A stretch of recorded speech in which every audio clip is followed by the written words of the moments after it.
Good morning, नमस्कार। मैं SP Sharma त्रिवेदाई इसमें आपका हार्दिक स्वागत करता हूं। आज के इस वीडियो में हम इंडियन एक्सप्रेस में जो प्रकाशित महत्वपूर्ण न्यूज़ और आलेख हैं उनका विश्लेषण करेंगे। चलिए शुरुआत करते हैं हमारे फ्री मेंटोरशिप की। डे है 19।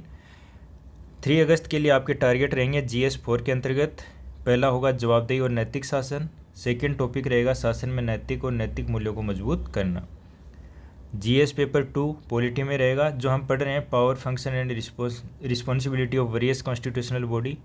इसके अंतर्गत आज हमें पढ़ना है AGI, CAG, national commission for schedule caste, schedule tribe and backward classes. इसके अलावा भाषाई अल्पसंख्यकों के लिए विशेष अधिकारी, एडवोकेट जनरल, ये आपको पढ़ने हैं।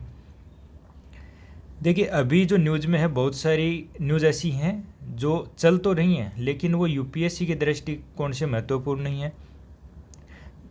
जैसे क्या है कि जैसे ये USA को लेके जो ट्रेड डील को लेके अभी विवाद चल रहा है, ट्रंप के द्वारा जो कहा गया है, इन रशियन ऑयल को लेके जो विवाद चल रहा है, PM कह रहे हैं कि जल्द ही भारत की जो अर्थव्यवस्था है वो 3rd लार्जेस्ट इकोनॉमी बन सकती है। इसके अलावा it's Trump economy now, latest financial number, है ना।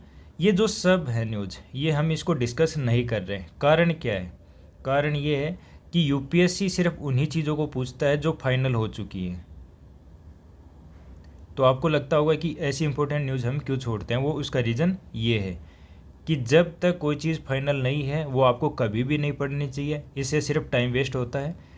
जो भी न्यूज़ एकदम फाइनल हो चुकी होती है, जैसे UK और इंडिया का जो ट्रेड डील हुई थी, है ना, प्री ट्रेड एग्रीमेंट हुआ था, उसको हमने डिटेल से डिस्कस किया था। लेकिन हम इनको डिस्कस नहीं करेंगे। जब अगर हो जाएगा, डील हो जाएगी, तो हम उसको देखने वाले हैं। जब भारत 3rd लार्जेस्ट इकोनॉमी बनेगा, या फिर इस पे जो भी एडिटोरियल आएगा, है ना, कि भारत की जो इकोनॉमी है ना, उसकी पोटेंशियल क्या है, भारत भविष्य में किस प्रकार से 3rd लार्जेस्ट इकोनॉमी बन सकता है, तो ये सब आएगा। ये मेंस के दृष्टिकोण से महत्वपूर्ण है, और मेंस के लिए अगर ये इम्पोर्टेंट है तो आपको यहाँ पे एडिटोरियल ज़रूर मिलेंगे। तो उन्हीं को पढ़िए जो अभी फाइनल हो चुके हैं। तो हम न्यूज़ की शुरुआत करते हैं। पहला है उड़ीसा छत्तीसगढ़ के बीच में जो महानदी विवाद है उस पर समाधान के प्रयास हो रहे हैं। तो महानदी है, उसके जल बंटवारे को लेकर उड़ीसा और छत्तीसगढ़ के बीच लंबे समय से विवाद चल रहा है, और इसके लिए 2018 में महानदी जल विवाद न्यायाधिकरण, महानदी वाटर डिस्प्यूट ट्रिब्यूनल, इसका गठन किया गया था। बताइएगा कि ये किस एक्ट के तहत किया जाता है, कमेंट करके बताइए। तो इसमें प्रस्तावित समाधान क्या है? तो देखिए, उड़ीसा सरकार है ने इसने एक जॉइंट कमेटी के गठन का प्रस्ताव रखा है, जिसका नेतृत्व किया जाएगा जो सेंट्रल वाटर कमीशन है उनके अधिकारियों के द्वारा। इसमें दोनों राज्यों के जो तकनीकी अधिकारी हैं उनको शामिल किया जाएगा। साथ ही संवाद और तकनीकी बातचीत के माध्यम से समाधान निकालने का प्रयास किया जाएगा। तो बात करते हैं कि महानदी उसकी भौगोलिक और ऐतिहासिक स्थिति क्या है। तो देखिए, ये आपका महानदी का एरिया है, ये छत्तीसगढ़ वाला एरिया है, फिर ये उड़ीसा में चली जाती है। तो ये निकलती कहाँ से है? तो सिहावा पर्वत है, सिहावा पर्वत श्रेणी, सिहावा पर्वत श्रेणी, वहाँ से निकल कर ये फिर बे ऑफ बंगाल यानी बंगाल की खाड़ी में गिरती है। तो महानदी वो छत्तीसगढ़ से निकलती है और उड़ीसा होते हुए बंगाल की खाड़ी में गिरती है। इसका कैचमेंट एरिया की बात करें तो छत्तीसगढ़ में लगभग 54%, उड़ीसा में है ये लगभग 46% है, और MP है वहाँ पर भी है लेकिन बहुत कम हिस्सा। तो याद रखिएगा कैचमेंट एरिया, कैचमेंट एरिया क्या होता है कि जहाँ से पानी लाता है ना, नदी है वो अधिग्रहित करती है पानी। तो एक तो होता है बहाव जहाँ से बह रही हो कि कहाँ कहाँ बहती है, एक होता है कि पानी कहाँ से आ रहा है। तो याद रखिएगा कैचमेंट एरिया है वो छत्तीसगढ़, उड़ीसा और MP में है, और बहाव कहाँ पे है? छत्तीसगढ़ और उड़ीसा में। इस पे 1953 में उड़ीसा के द्वारा हीराकुंड डैम गठित निर्माण किया गया था। ये एशिया का सबसे लंबा मिट्टी का बांध है, जिसका उपयोग बाढ़ नियंत्रण में, सिंचाई और जल विद्युत में है। वर्ष 2016 में उड़ीसा के द्वारा यहाँ पे न्यूनतम जल प्रवाह की मांग की गई थी, ताकि वहाँ जो सिंचाई और जो बिजली है उसमें कोई अवरोध उत्पन्न न हो। इसके बाद में अगला हमारा न्यूज़ है कि न्याय तक समावेशी पहुँच, न्याय तक समावेशी पहुँच के लिए डिजिटल युग में कानूनी सहायता पर न्यायमूर्ति सूर्यकांत है, उनके विचार क्या हैं। देखिए, हम अभी समावेशी विकास की बात करते हैं, है ना। तो आज जो महत्वपूर्ण न्यूज़ है वो न्याय तक पहुँच के लिए। तो न्याय में समावेशी पहुँच कैसे प्रदान करें, इसके लिए जो डिजिटलीकरण है वो काफ़ी इम्पोर्टेंट है। तो उसी पे जो न्यायमूर्ति हैं, सुप्रीम कोर्ट के न्यायमूर्ति सूर्यकांत, उनके द्वारा विचार रखे गए हैं। तो ये मेंस के लिए काफ़ी इम्पोर्टेंट हो जाता है। इसके जो कीवर्ड हैं आप डायरेक्टली यूज कर सकते हैं। तो पहला है न्याय व्यवस्था में सुधार का माध्यम, क्या? तकनीक। तो उनका कहना है कि यदि तकनीक का प्रयोग है वो सोच समझकर और समावेशी ढंग से किया जाए, सोच समझकर और समावेशी ढंग से किया जाए, तो ये हमारी न्याय प्रणाली में जो मौजूद है, लंबे समय से चली आ रही जो खाइयाँ हैं कि जो आम लोग हैं उनकी पहुंच नहीं है, उसको मिटा सकता है। ये जो टेक्नोलॉजी है वो भौगोलिक बाधाएं हैं उनको तोड़ता है, कानूनी जागरूकता का लोकतांत्रिकरण कर सकता है और हर नागरिक के हाथों में कानूनी सहायता ला सकता है। देखिए काफ़ी इम्पोर्टेंट है कि कानूनी जागरूकता का लोकतांत्रिकरण, ये कीवर्ड आप यूज कर सकते हैं। भौगोलिक बाधाओं को तोड़ने में हर नागरिक है उसके हाथों में कानूनी सहायता। तो ये है टेक्नोलॉजी का जब भी आए कि टेक्नोलॉजी किस प्रकार से यूज की जा सकती है न्याय में। हालांकि जो तकनीकी सीमाएं और मानवीय पहलू हैं उस पर भी इन्होंने विचार रखा है। उन्होंने कहा है कि जो तकनीक है वो मानव तत्व का स्थान नहीं ले सकती है। उनका कहना है कि जो न्याय का केंद्र बिंदु सदैव मानवीय रहना चाहिए। मतलब ऐसा नहीं कि तकनीकी ही हावी हो जाए, मानवीय जो पहलू है वो सर्वोच्च स्तर पे रहना चाहिए। तो बात करते हैं जो डिजिटल न्याय प्रणाली है उसकी वर्तमान स्थिति क्या है और उसकी चुनौतियाँ क्या हैं। भले ही न्यायालय हैं वो ऑनलाइन हो गए हों, कानून का डिजिटलीकरण भी हो चुका है, लेकिन गुणवत्तापूर्ण कानूनी सहायता अभी भी अंतिम पंक्ति के व्यक्ति तक नहीं पहुंच पाई है। तो गुणवत्तापूर्ण कानूनी सहायता ये काफ़ी इम्पोर्टेंट है। डिजिटल डिवाइड वो असमानता का नया चेहरा बन के उभरा है, जो गरीब और हाशिए के पर स्थित जो वर्ग हैं उनकी न्याय तक पहुंच को सीमित करता है। फिर है भाषाई और सांस्कृतिक अल्पसंख्यक हैं उनकी विशेष आवश्यकताएं। न्यायमूर्ति है उनका कहना है कि जो डिजिटल प्लेटफॉर्म है उनको बहुभाषी ही नहीं होना चाहिए, यानी बाईलैंग्वेज या मल्टीलैंग्वेज नहीं होने चाहिए, बल्कि साथ ही सांस्कृतिक रूप से भी संवेदनशील और अनुकूल होना चाहिए। तो डिजिटल प्लेटफॉर्म है ऐसा नहीं कि ये बहुत सारी भाषाओं में दे दिया तो काम हो गया, नहीं, उनको सांस्कृतिक रूप से भी संवेदनशील और अनुकूल होना चाहिए। किसी व्यक्ति को उसकी संस्कृति, परंपरा, दृष्टिकोण और कहानियाँ कानूनी सामग्रियों में दिखती हैं तब वह सिस्टम पर विश्वास करने लगता है और न्याय प्रक्रिया में सक्रिय रूप से जुड़ता है। फिर है वर्चुअल लोक अदालतों की संभावना क्या है और तकनीकी मूल्य। उन्होंने कहा कि सुरक्षित वीडियो प्लेटफॉर्म का उपयोग कर वर्चुअल लोक अदालत के आयोजन की सिफारिश की है। तो उन्होंने वर्चुअल जो लोक अदालतें हैं उनके आयोजन की सिफारिश की है, लेकिन उन्होंने कहा है कि कोई भी तकनीक है वो तटस्थ नहीं होती है, हम जैसे मूल्य उसमें डालते हैं वह उसी प्रकार कार्य करती है। तो इसमें उन्होंने कहा कि डिजिटलीकरण के दौर में नैतिक मूल्य अनिवार्य हैं। तो डिजिटल कानूनी सहायता प्रणाली बनाते समय उनमें नैतिक सिद्धांत हैं वो अंतर्निहित होने चाहिए, क्योंकि कोई भी तकनीक है वो तटस्थ नहीं होती है। और इसमें सबसे सर्वोच्च प्राथमिकता किसको देनी चाहिए? प्राइवेसी को, निजता को। तो ये काफ़ी महत्वपूर्ण आर्टिकल था। इसके बाद एक जो अभी चोल वंश के बारे में फिर से काफ़ी चल रहा है, मोदी जी जब गए थे तो हमने पहले भी ऐसा डिस्कस किया है, ऐसा ही आर्टिकल। आज फिर से इसमें कुछ अलग से कुछ पॉइंट्स मिले हैं तो इसको डिस्कस करते हैं। प्रधानमंत्री मोदी हैं वो गंगकोट चोलपुरम में गए थे, तो वहाँ पे चोल की विरासत है उस पे सार्वजनिक विमर्श फिर से केंद्र में आ गया है। देखिए जो ये विमर्श है वो वहाँ पे कि भव्य मंदिर बनाए उन्होंने, नटराज मूर्ति या स्थापत्य चमत्कार, है ना, तो वहाँ तक ये सीमित नहीं रहना चाहिए। मतलब जो डिस्कशन हो रहा है वो सिर्फ सांस्कृतिक या जो कल्चरल पक्ष है ना, उसी पे सीमित नहीं होना चाहिए, बल्कि उन जो चोल है उनका ऐतिहासिक, बौद्धिक और प्रशासनिक पक्ष है उस पर भी हमें ध्यान देने की आवश्यकता है।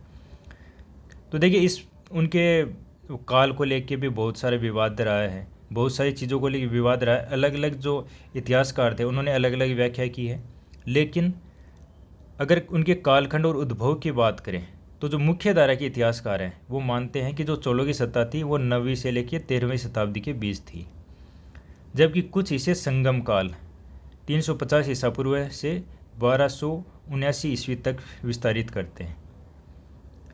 चोल साम्राज्य का पुनरुत्थान होता है 850 ईस्वी में विजयालय के साथ हुआ था, जिन्होंने पल्लवों की अनुमति और वेलिर समर्थन उसे तंजावुर पर अधिकार जमाया।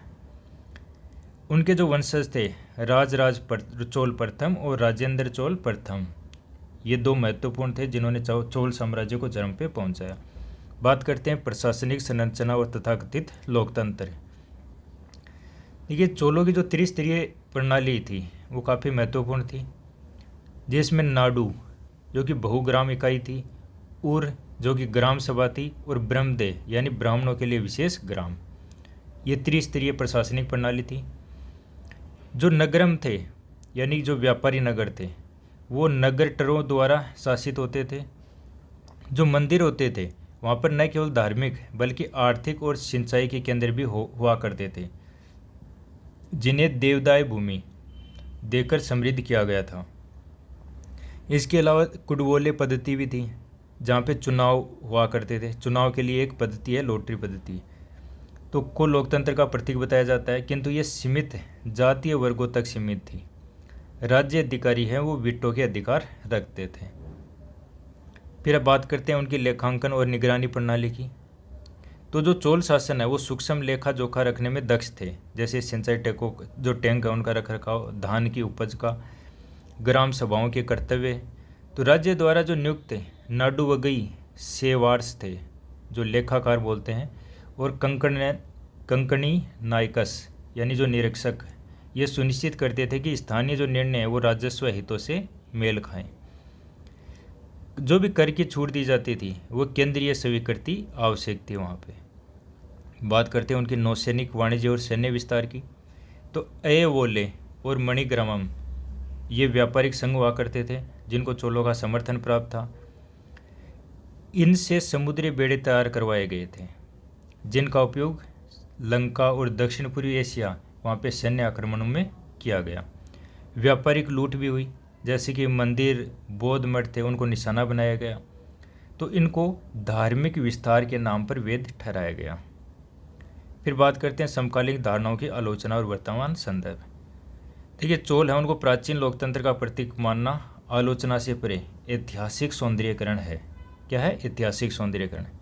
जो चोल नौसेना थी उसने व्यापारिक मार्गों को पश्चिम से हटाकर हिंद महासागर पर केंद्रित कर दिया, किंतु राजस्व का जो पुनर्वितरण था वो नहीं किया गया। चोल शासन है उसमें धार्मिक और धर्मशास्त्रीय आदर्शों से भटकाव रहा, क्योंकि जो भी व्यापारिक और सैन्य निर्णय हुए उसमें जनमत की कोई भूमिका नहीं थी। ये विमर्श आज के जो राजनीतिक संदर्भ में भी देखा जाता है। जैसे ब्रिटिश थे उन्होंने विक्टोरियनों ने यूनानियों को अपना आदर्श बनाया, वैसे ही भारत भी अब क्या कर रहा है कि अपनी प्राचीन गौरव है उसकी पुनर्रचना करने का प्रयास कर रहा है कि हमारे पहले से इतना लोकतंत्र मजबूत था, ये चीज़ें थी। अब बात करते हैं अगले न्यूज़ की। इंडोनेशिया का जो माउंट लिवोटोबी लाकी लकी ज्वालामुखी, माउंट लिवोटोबी लाकी ज्वालामुखी, उसमें विस्फोट हो रहा है लगातार। तो इंडोनेशिया का ये सबसे सक्रिय जो ज्वालामुखी है उनमें से एक है। ज्वालामुखी के कारण वहाँ पे राख और धुआं है वो कई किलोमीटर तक फैल गया है। तो बात करते हैं कि ये है कहाँ पे। तो देखिए, ये जो इंडोनेशिया का एरिया है ये ना ऑस्ट्रेलिया के ऊपर जो येलो में है, इसके ऊपर आप यहाँ पे देख सकते हैं। ये जो रेड में मैं कर रहा हूँ यहाँ पे ये ज्वालामुखी है ये। तो आपको इसकी लोकेशन याद रखनी है। प्रभाव और नुकसान, तो देखिए जान माल की तो कोई हानि हुई नहीं है, और जो गर्म गैस चट्टाने लावा है वो कई दूर तक फैल चुका है। ड्रोन के माध्यम से निगरानी से मतलब रखी जा रही है। भूकंप भी वहाँ पे देखे जा रहे हैं, दर्ज किए जा रहे हैं। तो देखिए, यूपीएससी के द्वारा एक बार पूछा भी गया था कि ड्रोन का उपयोग किस में किया जा सकता है। तो देखिए यहाँ पे है कि ज्वालामुखी में ड्रोन का प्रयोग किया जा सकता है। अब बात करते हैं हेपेटाइटिस ए की और मानसून में फैलने वाले संक्रमणों की। तो हेपेटाइटिस ए का संक्रमण है। तो देखिए, हेपेटाइटिस ए है वो मेनली गंदे पानी या फिर खाद्य पदार्थों से फैलने वाला एक क्या है, वायरल संक्रमण है। क्या है? वायरल संक्रमण। तो इसके लक्षण और क्या रहते हैं। तो देखिए, शुरुआत में हो पीली आंखें, त्वचा है ना, जो कि बिलरुबिन के बढ़ने से होते हैं और रोग के बाद के चरणों में आते हैं। शुरुआती लक्षण क्या रहते हैं? उल्टी, भूख की कमी, दस्त। अब बात करते हैं कि मानसून में आम बीमारियां और उनका वर्गीकरण। तो देखिए, मानसून में 3 तरह की बीमारियां फैलती हैं। पहला है कि जल और खाद्य जनित संक्रमण, तो उसमें hepatitis A, E, typhoid, gastroenteritis. इसके अलावा कीटजनित संक्रमण है जो कि डेंगू, मलेरिया, चिकनगुनिया है। आपको ये सब याद रखना है कि कौन सा किसके कारण फैलता है। श्वसन संक्रमण जैसे सर्दी जुकाम। अब बात करते हैं कि इसमें कौन सी दवाइयाँ नहीं लेनी चाहिए। देखिए, अगर हेपेटाइटिस ए है तो वो किससे संक्रमित है? वायरल से। और जो एंटीबायोटिक होती हैं वो किसके लिए होती हैं? वो जो आपके बैक्टीरिया हैं उनके लिए होती हैं। तो अगर आप वायरस में इनको लेते हैं तो कोई उपयोगी नहीं होते हैं। इसके कारण क्या होगा कि जो एंटीमाइक्रोबियल रेजिस्टेंस है वो विकसित हो जाएगा। तो इसीलिए कि जब सर्दी जुकाम जैसे हेपेटाइटिस ये हो रहे हैं तो आप कभी भी एंटीबायोटिक्स को नहीं लेना चाहिए। तो अगर आज देखिए, ये एंटीमाइक्रोबियल रेजिस्टेंस का लेके क्वेश्चन कई बार पूछा जाता है, तो उसमें आप एक पॉइंट ये लिख सकते हैं कि वायरल संक्रमण के दौरान भी एंटीबायोटिक्स लिया जाता है। फिर बात करते हैं हेपेटाइटिस ए से बचाव और टीकाकरण। तो हेपेटाइटिस ए और ई ये दो हैं, ये पानी और भोजन से फैलते हैं। हेपेटाइटिस बी, सी, डी ये खून से फैलते हैं और लंबे समय तक जो लीवर है उसको प्रभावित कर सकते हैं। इसके लिए टीके किन के लिए उपलब्ध हैं? तो हेपेटाइटिस ए और बी के लिए उपलब्ध हैं। सी के लिए दवा उपलब्ध है लेकिन टीका नहीं है। और डी केवल उन्हीं को हो सकता है जिन्हें बी पहले से ही हो। तो किससे लेना चाहिए हेपेटाइटिस ए का टीका? तो बच्चों को लिया जा सकता है, हॉस्टल में जो रहने वाले छात्र हैं वो ले सकते हैं, बाहर जो लगातार खाना खाते हैं, या फिर जो जिनकी कमज़ोर रोग प्रतिरोधक क्षमता है वो लोग। तो बात आती है क्या हेपेटाइटिस ए है वो दूसरों को फैल सकता है? देखिए, लक्षण शुरू होने से 2 सप्ताह पहले और ख़त्म होने के 3 सप्ताह बाद तक रोगी है वो संक्रामक रहता है।